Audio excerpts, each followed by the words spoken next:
Hi guys, Har Har Mahadev. આજે બનાવવાના છે ટેસ્ટી અને હેલ્ધી ઢોકળાની રેસિપી, સાથે ચટણીની પણ રેસિપી શેર કરા.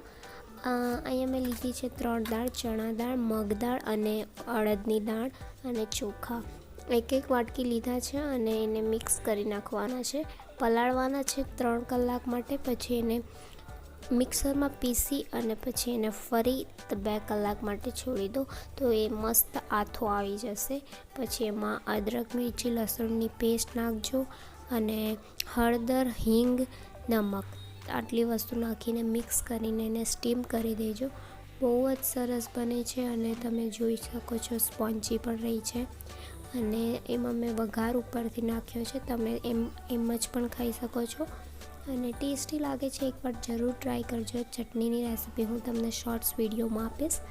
અને વિડીયો સારો લાગ્યો હોય તો સબસ્ક્રાઈબ પણ કરજો, બેલ નોટિફિકેશન પણ ઓન કરી દેજો. થેન્ક યુ ફોર વોચિંગ અને જરૂરથી ટ્રાય કરજો. એકવાર તો આ ખાવું બને જ છે. Thank you.